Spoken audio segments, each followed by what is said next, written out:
KBM. Right, let me.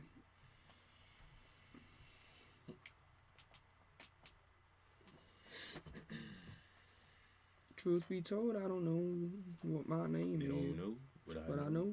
They only know what I done told them. Don't like to express myself, but I'm really exposed. All right, let me stop before you get copyrighted. No bullshit. Again. Why'd you get copyrighted again? I don't know how I haven't get copyrighted for singing. Like, I'm gonna be honest, I don't know.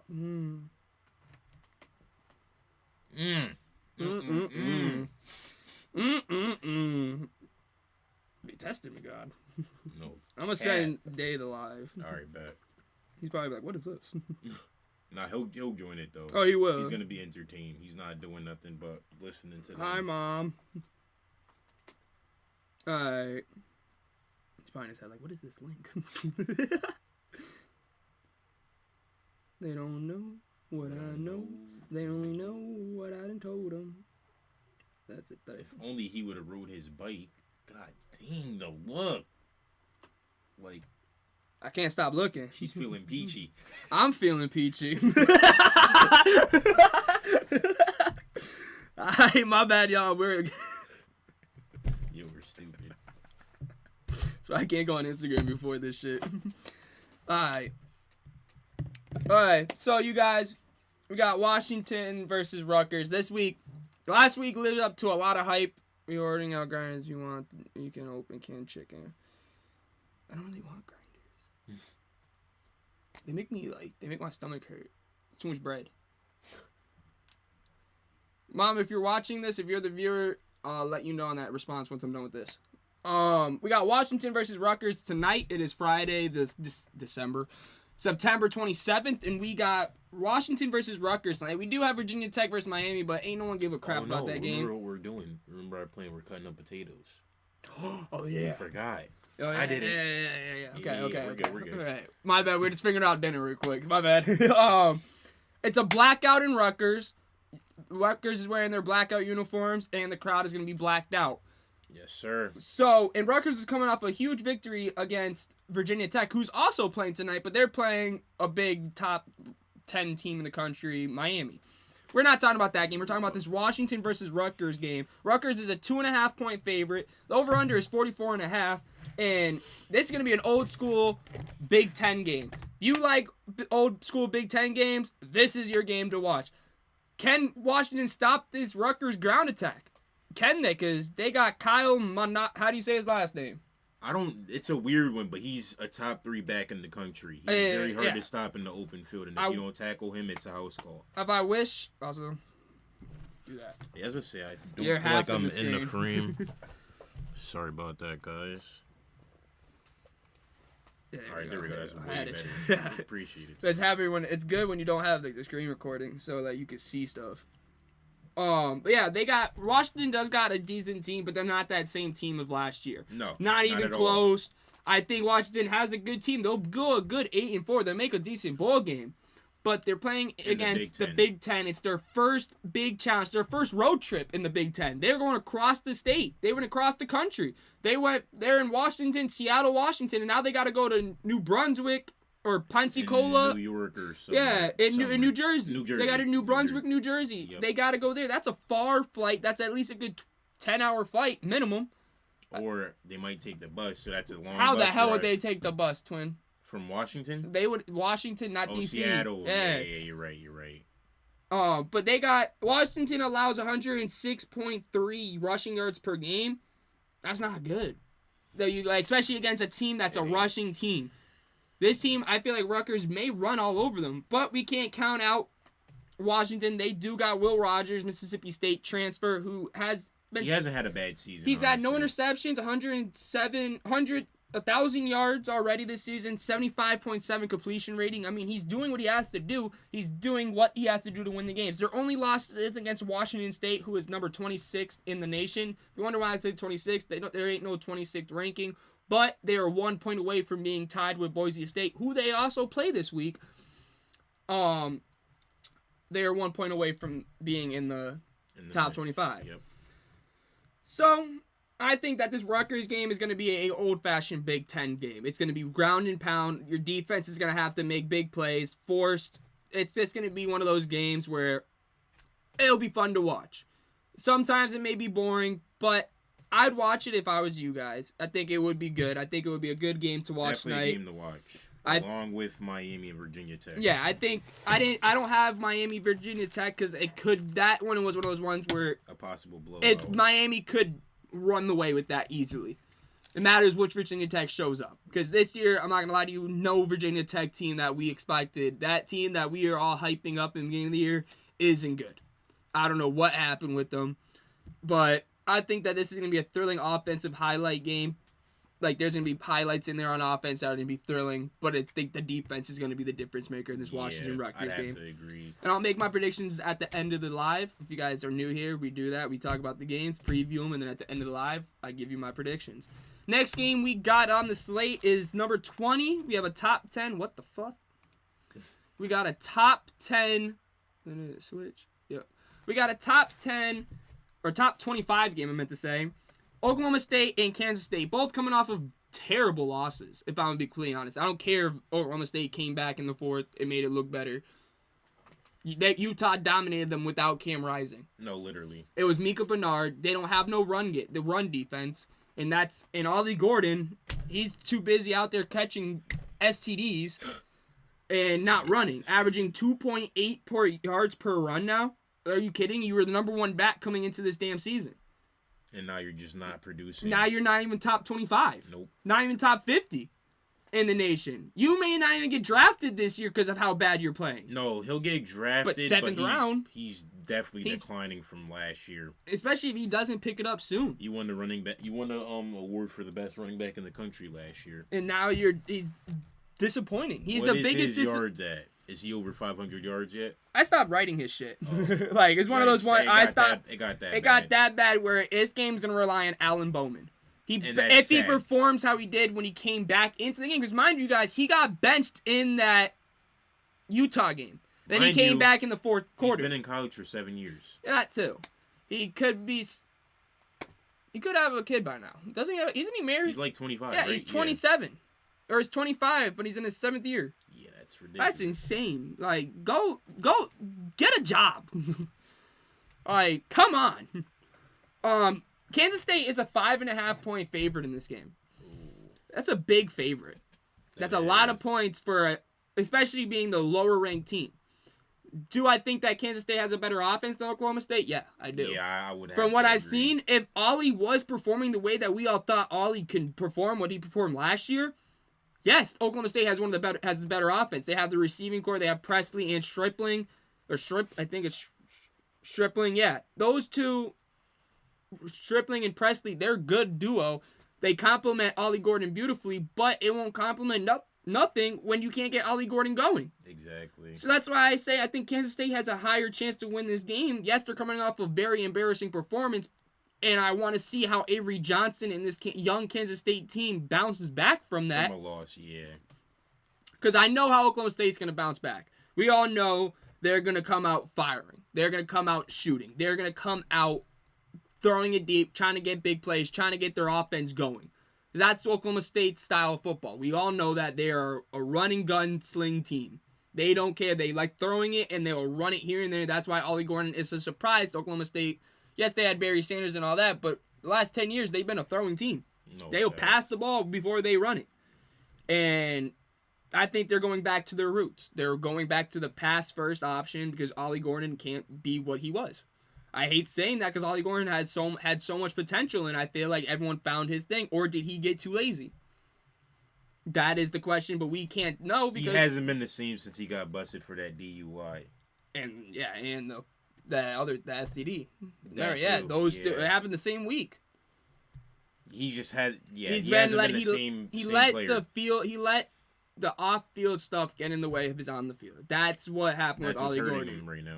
He doesn't know how to put the lifestyle from off the field to on the field. He doesn't know how to separate that, and that's the problem with Ollie Gordon in Oklahoma State right now, because I feel like if Ollie Gordon was performing well, Oklahoma State's a top 15 team. If Ollie Gordon's performing well. If he's performing well. If he's performing, because they do got a decent They do have 2 decent defensive players. They have linebacker Nick Morgan, and then they have Trey Rooker, who is a corner or a DB, I believe.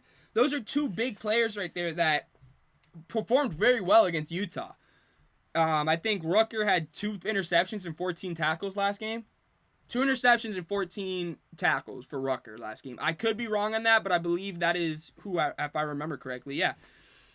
So I'm saying I feel like Oklahoma State, they do have a good team. It's just they're a one-dimensional team, and everyone knows. They fall into the class of Notre Dame. They know what they have. Their quarterback isn't a running quarterback. He's a throwing quarterback. He's a stay-in-the-pocket quarterback. So you know that you don't have to be scared of the run because Ollie Gordon can't do nothing this year. Now let's go into Kansas State. We talked all this stuff about Oklahoma State. Well, how does Avery Johnson bounce back? Well, I think he's going to hand the ball off a lot. I think he's going to hand it to DJ Giddens and Dylan Edwards. We all know Dylan Edwards from Colorado last year. He was their starting running back as a freshman. Now he's back with his childhood friend, Avery Johnson, who they've been childhood friends since, I think it was 5 years old. Yeah, Pop Warner. Yeah, since Pop Warner. I think that's one of the best running back rooms in the nation. Top 10. You have to put them up there. They're both performing well. DJ Giddens has 417 rushing yards, 1 touchdown. Dylan Edwards, yeah, he only has 179, but he has 2 touchdowns. And they're performing on special teams. The players on defense to watch for Kansas State is Austin Romani, who has 27 tackles, 2 sacks, and then you got Brendan Mott, who has 4 sacks. He leads the team in sacks. Those are 2 players to look for. And also, Kansas State has 12 sacks. Oklahoma State has 9 sacks. So both of these D-lines can get to the quarterback. That's something to look for. Oklahoma State has more picks. Kansas State really is not a takeaway team. They rather get the fumbles. They're a fumble-making team. Oklahoma State's more of an interception team. It shows in the stats. Oklahoma State has 5 interceptions. Kansas State has 2 sacks or 2 interceptions. So, interested to see how they go with that. But you got any thoughts on the Oklahoma State versus Kansas game? Honestly, I think it'll be a hard-nosed smash-mouth football game, and it's just going to come down to who can win the defensive battle game and make plays in the trenches when it really matters.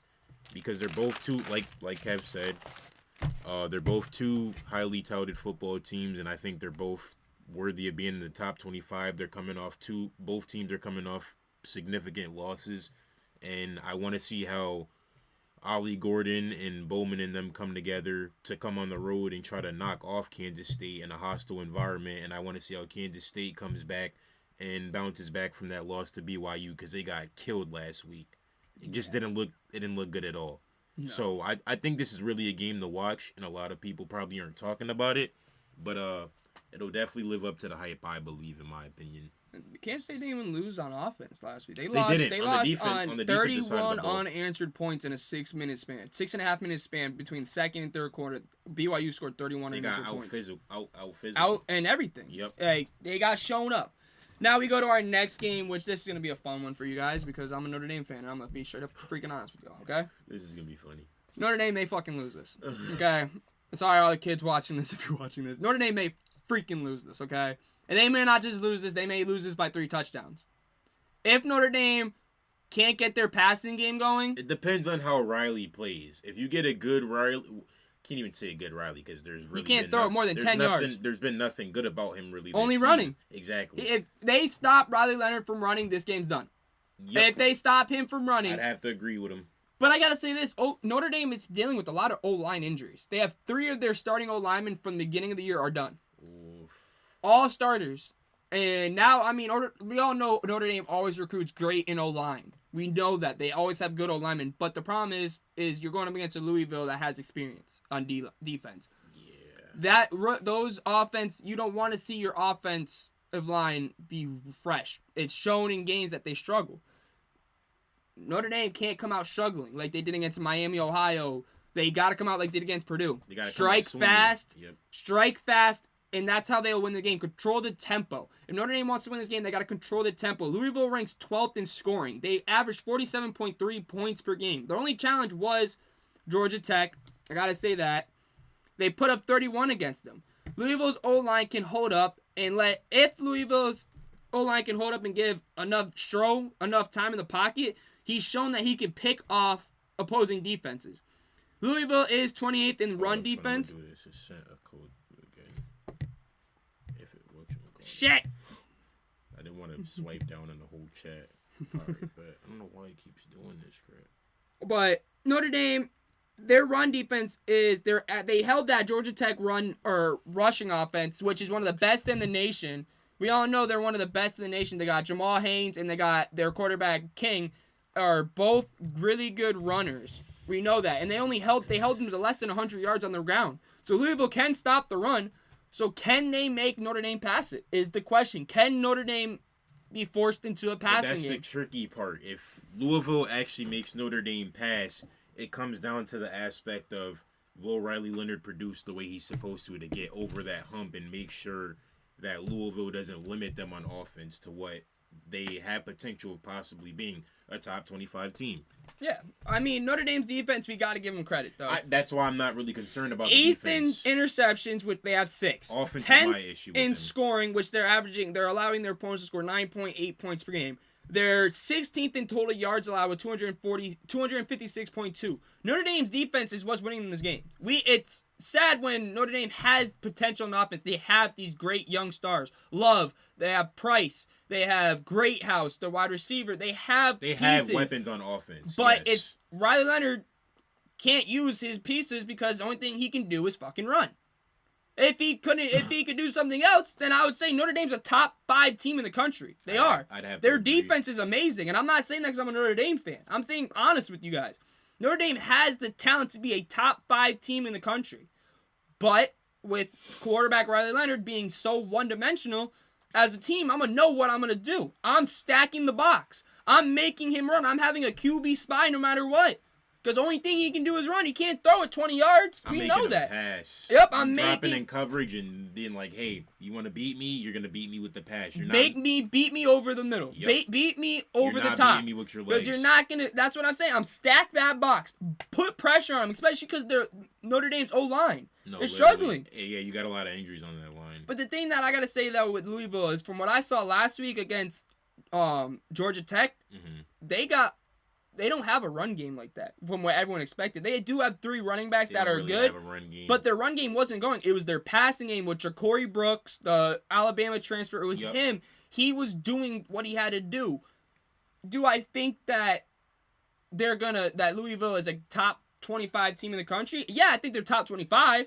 But do I think they're a top team in the ACC? No. I think they'll get exposed. Better than Clemson or Miami. I'm sorry, no. I don't see it. I think if they had, I think they need a couple more pieces on defense. They're good, but they're not. Yes. Yeah. They're not a top 10 caliber team. No. Notre Dame.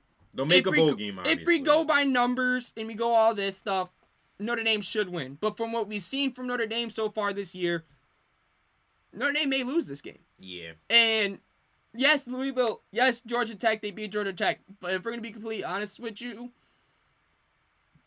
Georgia Tech's struggling. They're struggling these last couple weeks. They're not that team that beat Florida State. Nope. They're not. I can be honest with y'all, they're not. I'm not giving excuses to Louisville for they're undefeated so far. Do I think that they walk out of Notre Dame undefeated? They could. It's a high possibility, but I think it could go either way, if I'm completely honest with you. This game is one of those ones where it's a 15-16 matchup. That's literally their rankings. Louisville's 15, Notre Dame's 16. There's a reason why they're so closely ranked. Because they're evenly matched. They're evenly matched. Both teams could punch each other. It could be a fist fight to the end, or it could be a one-sided game. It really could be, but I think the difference maker is that Notre Dame defense. Yep. If they can stop this Louisville offense, then Notre Dame's got this game. But if they don't, then Louisville could take this game and run. We'll have to wait and see. And then we have an upset watch that a lot of people are talking about that could be an upset. I don't think it will be an upset. Who? Oklahoma versus Auburn. It's at Auburn, so that's why people are saying it. But I don't see it. I can see it maybe because people are saying, oh, well, can either of these offenses get going? That is a good point. Both of these offenses last week Oklahoma did not look good against Tennessee on offense. They look terrible. Even with the quarterback change. Yeah, it's Jackson Aldridge isn't the starter. It's going to be now true freshman Michael Hawkins Jr. He didn't do bad. He went 11 for 19, 132 yards, 1 touchdown against Tennessee's defense that is one of the top defenses in the country. And he's showing that they are. Do I say yep? But Auburn is last in FBS in time of possession. And second to last in FBS with turnovers. That's not good. That's not gonna cut it. And Especially seeing that the conference you play in, that's smash mouth football. And the crazy part is though, their first 2 games, there was 10 touchdowns, 0 interceptions.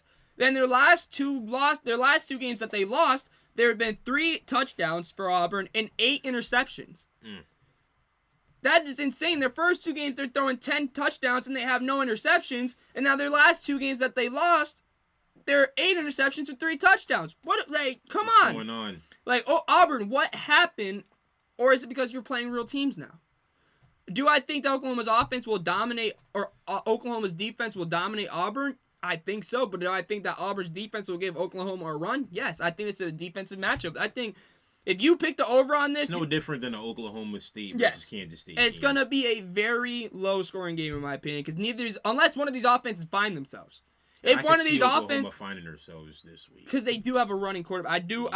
I just want to see what Auburn throws at Michael Hawkins. I do too. I'm gonna have to agree with that. What can Michael? This is it's a hard game to judge because you have a true freshman now. Where there isn't a book out on him. There really isn't. You're not in high school no more. You're reading new coverages. These kids are just as fast as you are and talented as you are. And Auburn's gonna throw stuff at you that you're not expecting. Auburn's young. Auburn is very young. Very young. Yeah. They're one of the youngest teams in college football. Not quarterback-wise anymore, because Thorne's starting again. Yeah, they're very young. But the problem is, Oklahoma's number 1 in the nation in takeaways. Ooh. And Auburn, we already know Auburn struggles with that. We already said that they have 8 interceptions in their last 2 games. So what does that mean for Oklahoma? Well, or what does that mean for Auburn? They better hold on to that damn ball. That's the difference maker. If Oklahoma can get their turnovers like they have every single game, they got this. This could be a very low-scoring field goal kicking game. This really has the possibility to, because neither of these offense can get going. So that's a forewarning. But I do think that this is going to be a field goal game. Because from what I've seen so far, both of these teams' offense suck. I'm going to be honest with y'all. They suck. But do I think that either of these teams are going to dominate one another? No, I really don't see that happening. I don't either. I think it's going to be a field goal, last-minute field goal, or last-second field goal win game. Either way. Most people are going to bet on this Auburn because they're the home team. That's why, because Auburn's the home team. That's why, but I just don't really know. It's one of those games where flip a coin. Flip a coin. There's a lot of games this week. Flip a damn coin. Now, our next game is... Nope, we have one more game before we get into the big matchups. We got Arkansas at Texas A&M. This is an upset watch for me. Arkansas's ground game has been insane. Same with Texas A&M. Both of this is going to be a battle in the trenches. This is a trench battle. This game's going to go by very fast. Very damn fast. I'm going to be honest with you guys. This may be a 90-minute game. Because the way both of these teams run. These teams just run. They don't stop running the damn thing. They'll pass it here and there. Yeah, whoop-de-doo. But since Marcel Reed has come in the game for Texas A&M, because Weigman he's game time decision again this week. But honestly, I wouldn't even play him. Let Reed start. He's got 422 yards, 4 touchdowns, and he has 217 rushing yards and a rushing touchdown. Let Reed play. Let him continue to do what he's got to do. I think that Texas A&M, they have an O-line. It has only allowed 8 tackles for a loss. Only 8 tackles for a loss. They played against Notre Dame week 1. Right. They played against decent teams. They've played against, honestly, big teams. They played a Florida, LA. Wait, they haven't played LSU yet, I don't think. They have played big teams, and it's in Dallas Stadium. It's where the Cowboys play. They're in Arlington, AT&T Stadium. That's where this game is played. It's the last time they played this game there. It was played there last year. I mean, they struggled against Bowling Green last week, Texas A&M. But Bowling Green's not a bad team. We saw they what gave Bowling... Penn State a good game. Yup, they gave Penn State a game that I really thought Bowling Green was about to win that damn game. I really thought so, but Penn State came out with that W, so good for them. And Penn State's got a challenge this week. We'll get into that game. It's one of the last games we talk about. But we got, since the Notre Dame game, Texas A&M ground game is averaging close to 300 yards per game. Since the Notre Dame game. But we got to talk about this. Arkansas has the leading rusher for the SEC with 471 yards and 8 touchdowns, which is Jackson.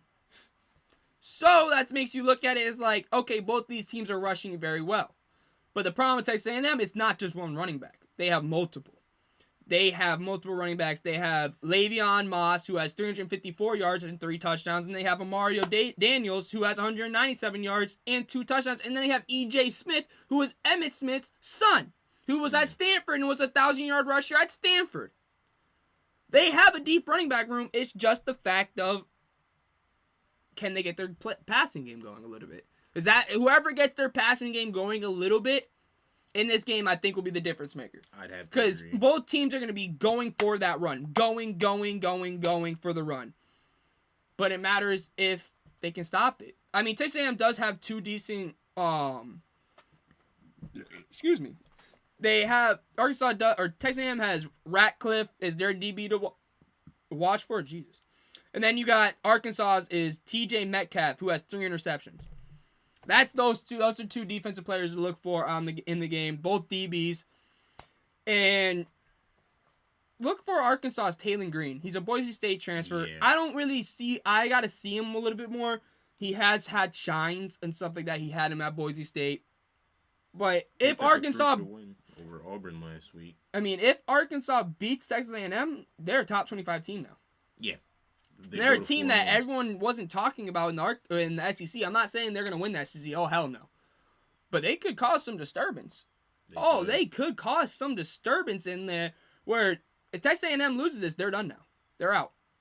They would need to win every single damn game. And they still have Missouri, LSU, Auburn, and Texas left, and South Carolina left on their damn roster. Yeah, this is a must-win for Texas A&M. This is a must-win for both of these teams, in my opinion. Yeah. Texas A&M is a 4-point favorite. The over-under is 52.5. So it's interesting to see what they can do. I mean,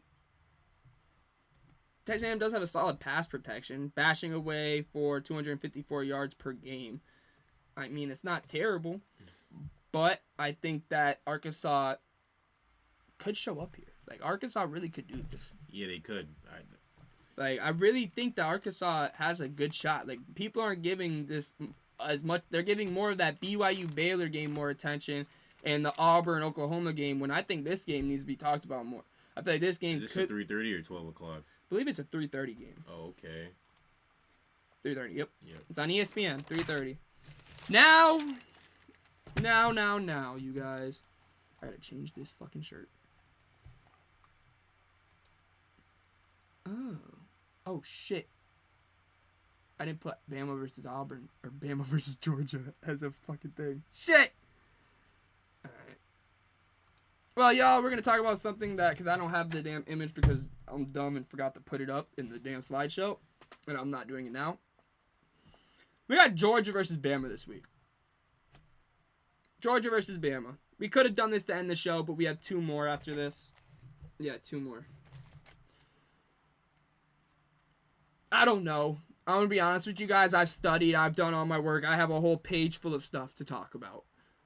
But in this game, it's 50-50.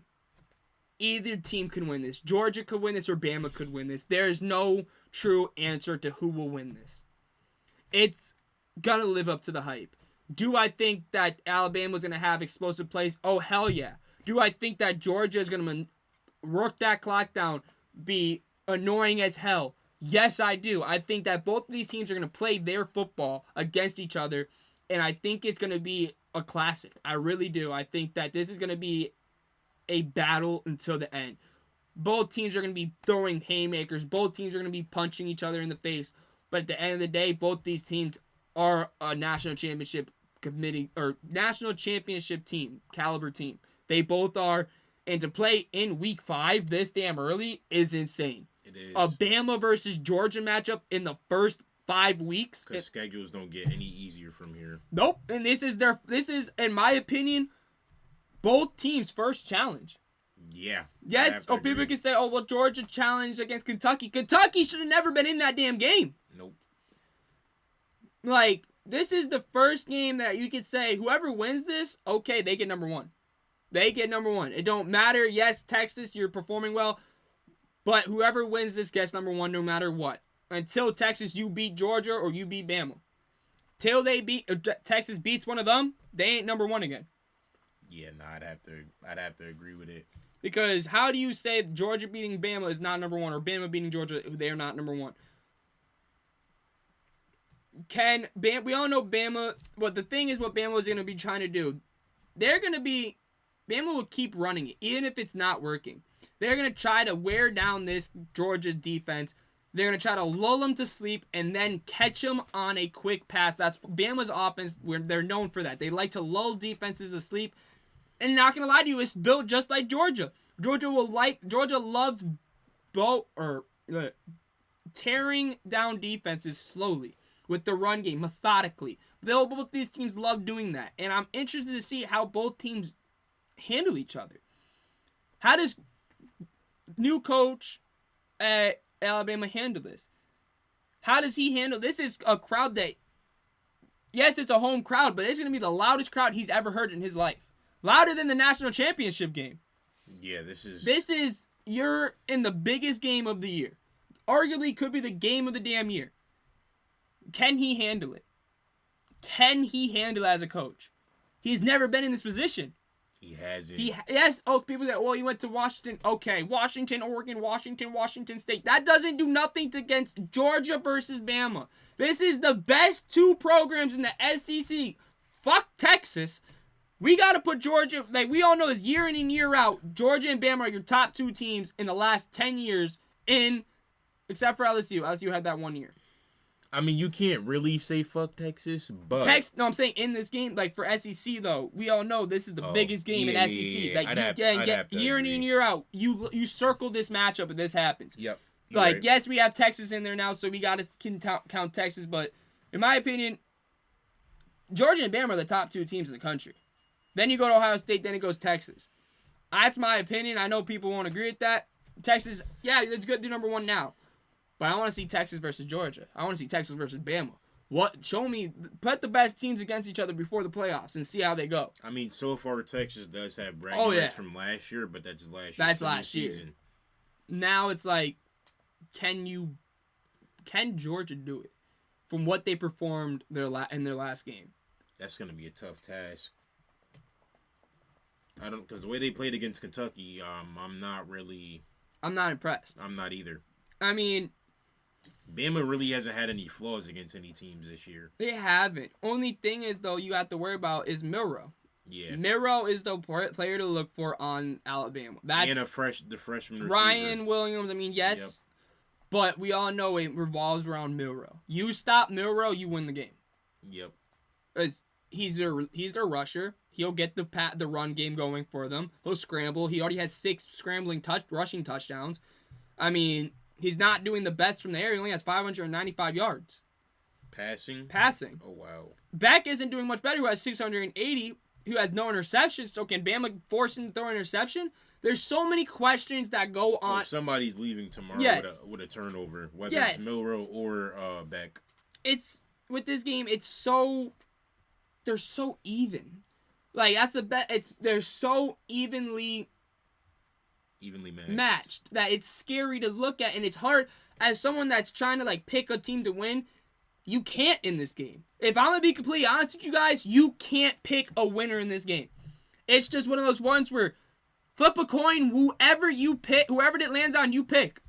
The spread is 2 points for Georgia. I won't be surprised if before tomorrow that goes to 1 point. I won't be surprised. I won't be surprised if, in my personal opinion, I think it should be even. Because you can't really do that. I know you can't because of how this game is going to be bet. It's the biggest bet game on this year right now so far. And maybe the whole year, except for the playoff games. But this game is huge. It has so much college football or playoff implements, so much, okay, This is first time Bama's been underdogs since 2007. First time they've been underdogs at home since November 2007. You understand that I was 4? Literally 4 years old last time Bama was an underdog at home. That is insane, you guys. So now, do they win this? Can Bama win this? Yes, they can. We know that Georgia won't turn the ball over crazily. We know that. No, they're not. Bama is going to give it up at least once. We know this. Bama, it's already shown this year, they average between 1 to 2 fumbles or turnovers a game. They do. It's Bama. They're going to give it up. They've always have. We all know Georgia, they're built like that. They won't give it up. But can Bama force them to make mistakes? They would have to. Because we know that Georgia defense is a well-oiled machine. We know that. Nothing can, you can't, you got to find a chink in that armor.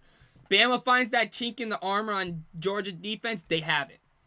But it's the same with Georgia. You find that chink in that Bama defense, you got it. Ask Kentucky. It's so evenly matched, and I just want to see how Bama's coach handles this.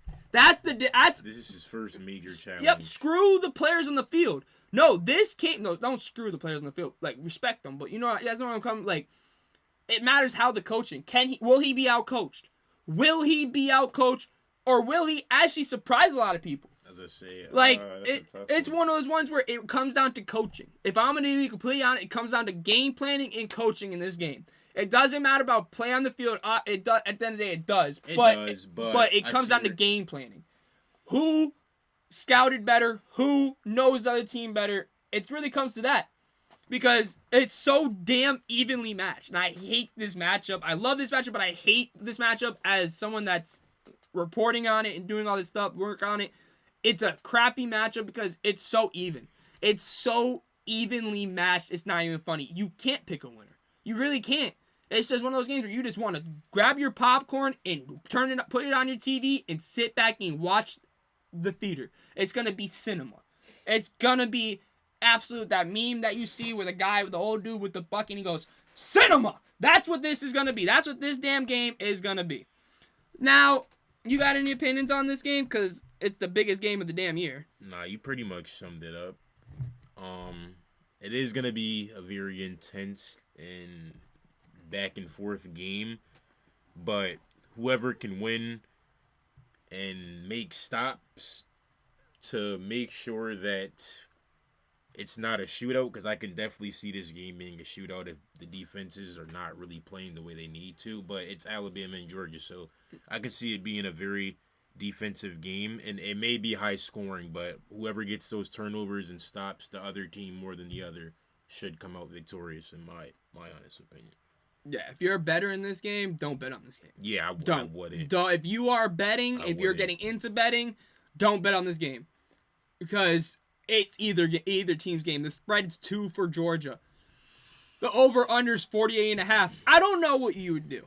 I would say over, because I think you're more likely you're going to have at least 4 touchdowns. 1, 4, maybe 3, maybe a 28 to 21 game you may see here.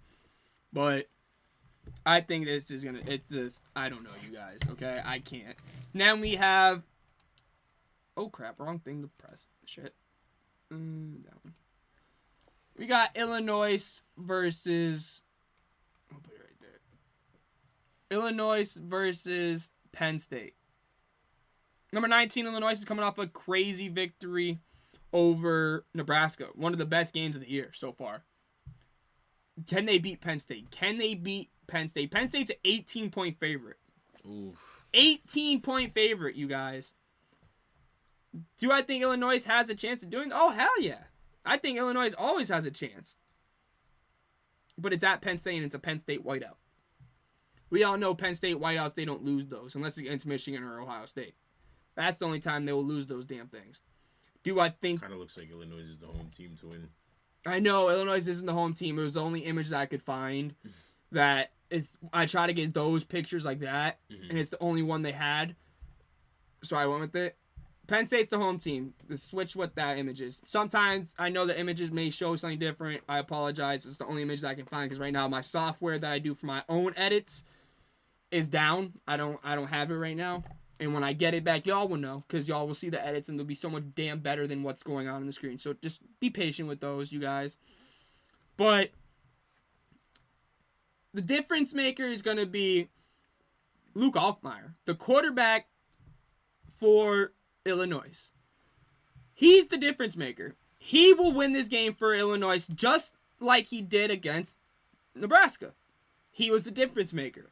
It's not the team around him. It's this quarterback. This quarterback is the difference maker. And it's scary to say that it's not a high powered attack. It's not. It really is not. Penn State is 11-8 in whiteouts. Oh, God. How's it? Because remember, they put their whiteouts against Michigan or Ohio State. Yeah. So this is, like, that is a good stat. That is a good stat line.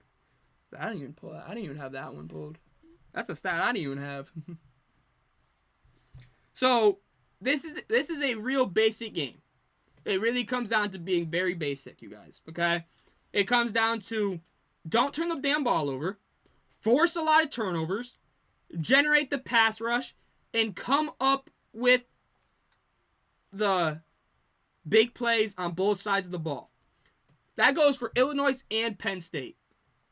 It's basic. It's such a basic game. I know that's how, like, people are like, oh, well, why is it, like, how is it a basic game? It comes down to that. It really does. It comes down to don't turn the ball over.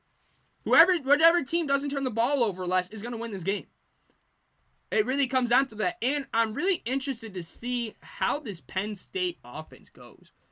I've been impressed with them here and there, and then they had that Ball State or the Bowling Green one, and I was confused on where that offense was.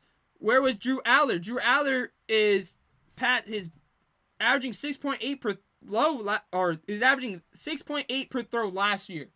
This year he's averaging 11.3 per pass. That's a big difference. That's huge right there for Drew Aller. Especially because we all know Drew Aller. We always say, oh, Drew Aller is another McSorley, all that stuff. When he showed this year, he has an arm. He showed it. He showed that they're not just going to rely on the run. They're not going to just rely on a run game.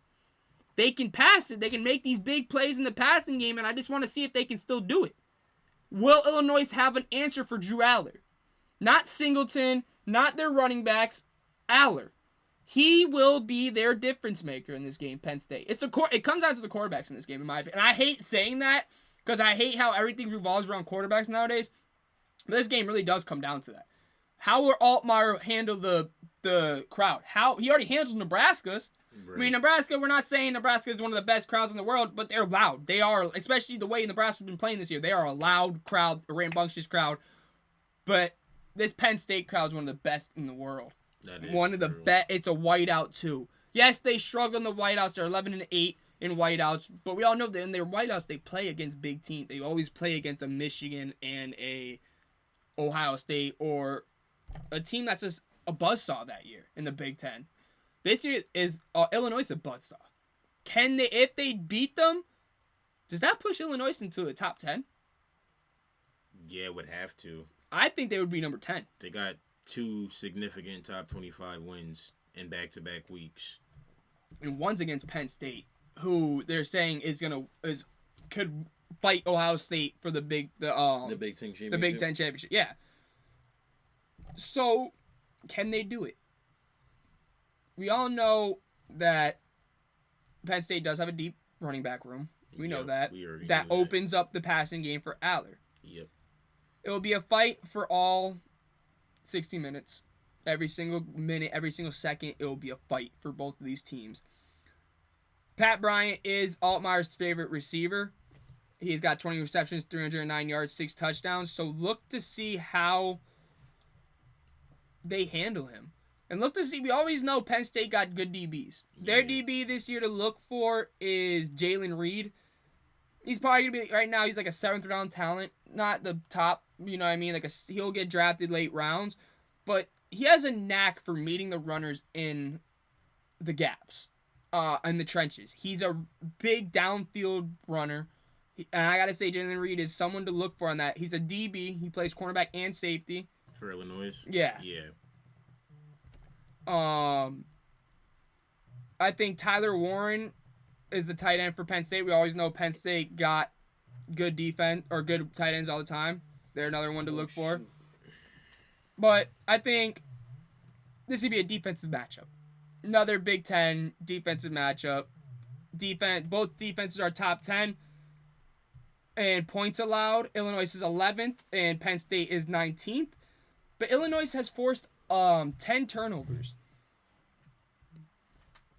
10 turnovers Illinois has accumulated for. That's insane.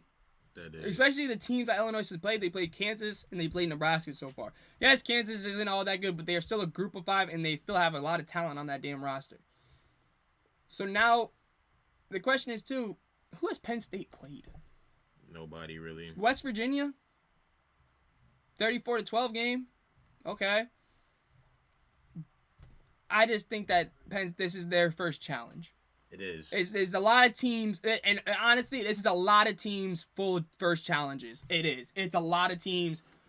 Who is who? How good are you? Can you be a good team? Can you beat good teams? Illinois has proven they can beat good teams. Now, can Penn State beat a good Illinois team that has been a surprise? Or will this be a blowout? It could go either way. If it's a hard-fought win, Penn State or Illinois can win it. But if it turns into a shootout, Penn State got this. If it turns into a shootout, I think Penn State offense will dominate Illinois. Yeah. I think Illinois is going to have to lean on their defense hardcore on this one. Then we have our last game to talk about, right? And then I'll be doing my predictions. Okay. Oop. We got Washington. Yeah. We got Washington State versus Boise State.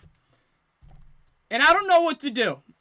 This is another one. I know I said that a lot this episode, but I got to be honest with you guys. I really don't. Like, this is another game that both teams are so even. Like, this week of college football is so good. It's so even. I can't lie. Like, as someone that's been doing, I've been doing all the looking at every team, looking at the stats, watching the teams play. It's a lot of week that teams got to prove themselves. Mm-hmm. Like, it's their first week that teams are playing real teams, real defense, real everything. Washington State's already proven they can beat teams. Boise State held their own against a top 10 Oregon. So both these teams, but the only thing is, both these teams are running teams. running. But the problem with Washington State is it's all through one guy. John Mater, their quarterback, is the difference maker for Washington State. He's performing well. Oh, Washington State will win. But if he's not, and if Boise State has found something in his game, Boise State will win this. Yeah. Boise State, they got 2 running backs to look for. We all know the best in the country. Yeah, I said best in the damn country because he is. Ashton Jeanty, who has 586 yards and 9 touchdowns, who's averaging 109.3 rushing yards per game. Do you understand how insane that is? He's almost averaging 200 yards per game. 200 yards per game. And mind you, he played Oregon already. Oregon, I'm not saying Oregon's a great team, but he put up good yardage. He had, I think, 3 touchdowns in that game against Oregon. So, and they have a true freshman. They lost that game. They lost 27-24. Or 24-21, one of the two. They lost by 3. They have a freshman behind Jeanty, Siri Gaines, who has 156 yards, 1 touchdown, but his rushing isn't what to worry about. He is a backfield receiver.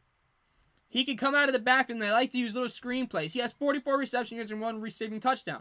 Watch him out of the backfield on those screen plays. I see Boise State probably trying to implement those screen plays with Jeanty and Gaines in this game. I do see that happening. I think that the problem with Washington State is I'm hoping that they're just not a one-man team. If they are, then I think they will get exposed in this game. I do. If they're a one-man team, because Boise State isn't just a one-man team. Madison, their quarterback for Boise State, isn't terrible. He's shown he can be consistent. He can win games. Both these teams are high-scoring offenses. Boise State has average is 22nd in the college football with 48.7 points per game.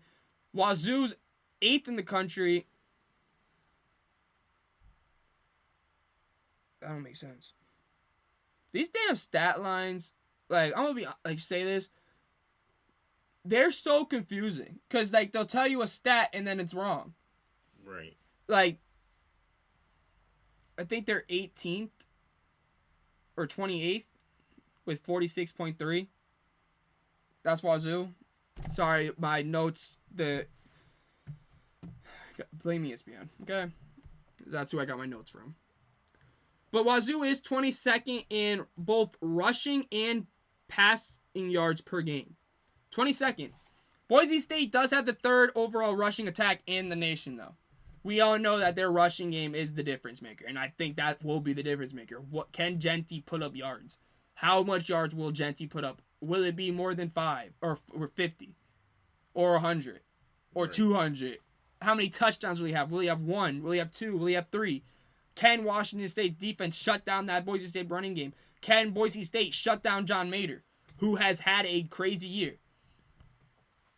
Who steps up? Who on defense will Edson for Wazoo, the defensive lineman who has 11 tackles, 4 tackles for loss, and 2 sacks, step up for Wazoo? Or will Boise State's linebacker Andrew Simpson step up, who has 11 tackles, 1 tackle for loss, and 2 sacks? Who will step up? This is a game for Washington State.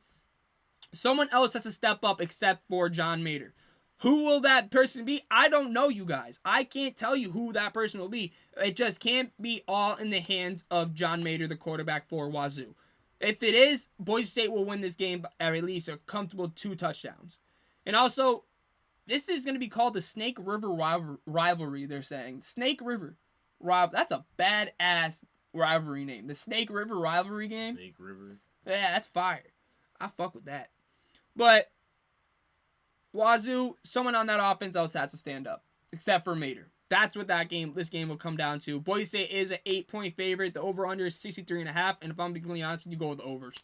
It's a Pac-12 after dark.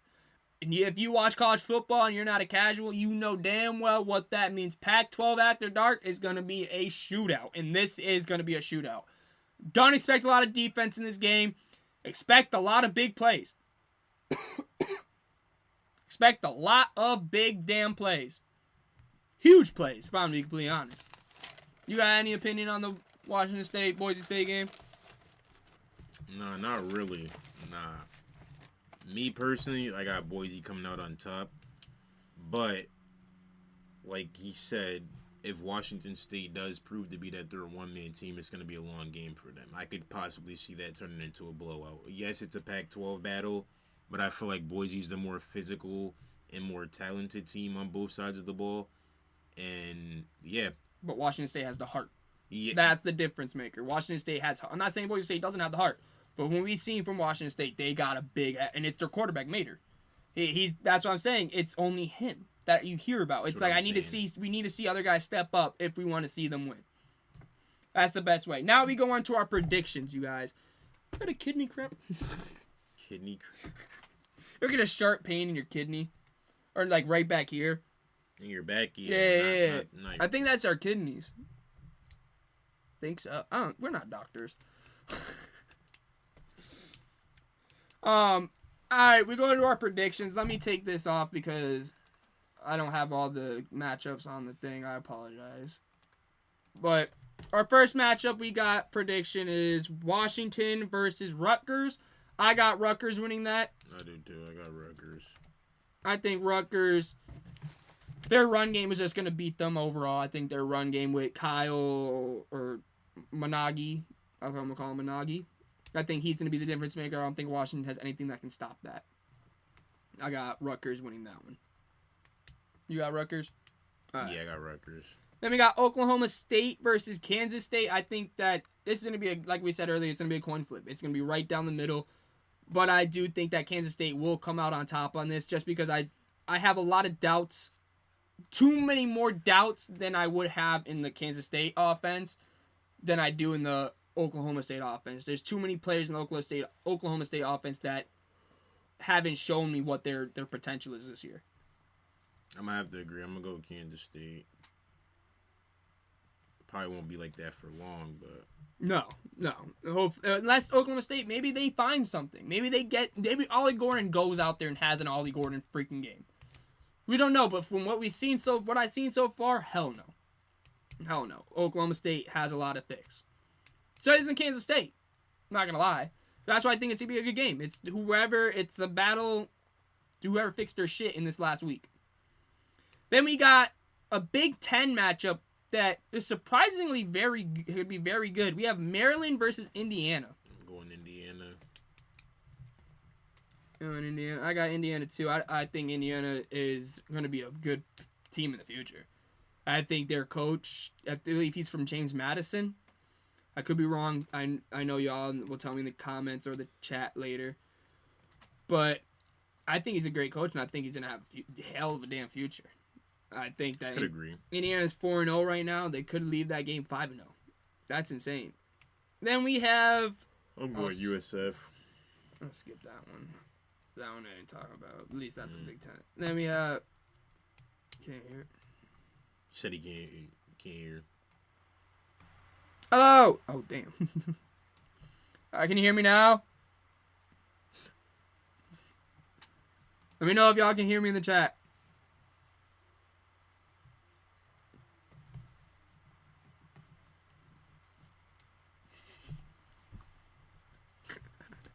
I don't know what's going on down there. I don't want to know.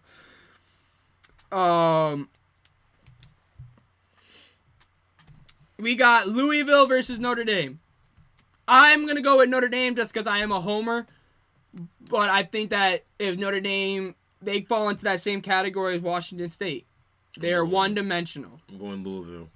I got Notre Dame because, I'm not just saying because I'm a homer, but I think that Notre Dame, if they get the running game going fast and early, they can win this. I think if they get it going, they strike quick, they got this. Got to catch them off guard. They can't start slow. If they start slow, they're going to lose this. Then we got Oklahoma versus Auburn. Upset watch for some people. Coin flip for some people. For me, it is a coin flip. I'm going Oklahoma. Now you can, okay. We're good now. You're going Oklahoma. I'm going Oklahoma in this one too. Just because Auburn's offense scares me more than Oklahoma's offense. Like, I saw flashes. That's fair. I saw flashes with Hawkins, and I was like, okay, Hawkins could actually lead this offense and do something. From what I've seen from the backup, Hank Brown and Thorne from Auburn, they can't do shit. So that's why I'm going Oklahoma in that one. Then we have Arkansas versus Texas, number 24, Texas A&M. This is my upset of the week. I got Arkansas. I think Arkansas... I'm going to go Texas A&M, actually. I want to say Texas A&M because it would help Notre Dame in the future. You mixed it up, twin. Oh, shit. There you go. But I think that Texas A&M, I think they take this loss in College Station. I know that's a crazy one to say. I know it is. But I've seen some flashes in Arkansas that I like. That I really like. I have too, but I don't see Texas A&M losing in their own field. Yeah. Then we have. Fuck that game. No, that's for us. No. That's for us. Half of these are for us. That one we'll save for last. Illinois versus Penn State. Now, you want to go first? I think the magic runs out with Illinois in this game. That crowd is definitely a major factor, and Drew Aller and that offense alone have just became a whole completely different. They've had a different outlook, a different unit. They've came to play this year, and I'd have to agree they might be the front runners behind Ohio State to challenge them for that Big Ten championship. Because we already know Michigan's not really it. I mean, yes, they did pick up a big win last week. But I'm going to have to go with Penn State. I have liked Penn State, but with the recent struggles they've had beating Ohio State and Michigan in the recent years, it's just like a head-scratcher. But I'm going to have to go with Penn State in this one. I got to say, I agree with Trey on that, where it goes Penn State. I think Illinois' luck runs out. I think it's going to be much closer than the spread says. It's definitely a close game, though. The spread is 18 for Penn State. I think that this is going to be maybe even a field goal game. This game could go to overtime. Like, I'm not saying that. I don't say that the Illinois pulling off this upset is unimaginable. I think it could happen. But from what I've seen, I like this Penn State offense. They did have a little struggle, a little thing against Bowling Green. But I think that from what I've seen against for what I've seen, Penn State facing a decent offense or defense, which is West Virginia. They put up 34. Yeah, they shredded that defense. So I got to go with Penn State. I hope I don't regret that. I hope I don't. I mean, I really like Illinois, like I do, but I'm gonna go with the safe option here, and I hate saying that. Yeah, I hate going with the safe I'm gonna option. go with the safe option. Then we got Washington State, Boise State, and this is one of these two teams I've been hyping up all damn year. I really have. I want both these teams to be good, and one of them has to lose. Boise State already did lose to Oregon, but will Boise State lose the second game? Hell no. I'm going to have to agree with that. I don't think Boise State loses to Washington State. I think Washington State gets exposed because they are a one-man team, and I hate saying that because I do like John Mater. I think he's a good quarterback. I think people need to talk about him a little bit more, put some damn respect on his damn name. And I just think that Boise State has more defensive power than Washington State will. And I think that Boise State, there's Washington State, Boise State game, it will be a game to watch in the future. Games now, I think the next couple, because now they're going to be in the same conference, both are going to be in the Pac-12. Right. I think both of these teams, we're going to see a lot of great matchups in the future. This one is a Pac-12 after dark, and if you are a college football fan, you know what that means. You know it's going to be a damn shootout. And then our last game we'll predict is Georgia versus Alabama. And by golly, this is a hard one to judge. It is. It's in Tuscaloosa. Some people will pick that because they're going to Tuscaloosa. I don't really know still. I'm picking Alabama in this one. From what I've seen from Georgia,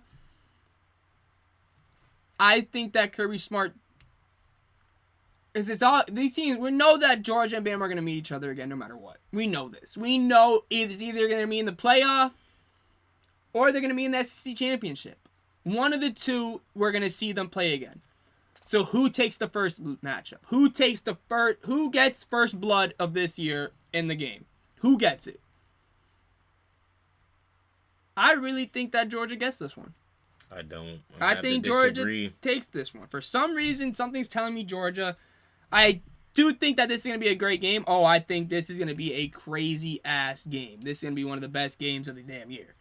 SEC, the 7-30 game. Two SEC powerhouses. Two of the best programs of the last 10 years. We're going to be, what the hell was that? We're going to be completely honest, it's the two best programs that were the last 10 years. So I think that this is going to be a great matchup. I do got Georgia, and they better not make me regret saying that. But I'm going with Georgia here. And two, we had too many damn picks that we made together. All right, you guys. I may go live tomorrow night for that Georgia-Bama game. I may go live. I don't know yet, but make sure you guys check the YouTube community. I'll be posting all the games on there for you guys to predict, and on my Instagram, my KBM Instagram, I will be posting the games for you guys to vote. I want to see our guys' opinion on these, so make sure you guys hit that subscribe button, join the KBM Sports Talk family. Thank you guys for tuning in, and until maybe tomorrow or next time, see ya.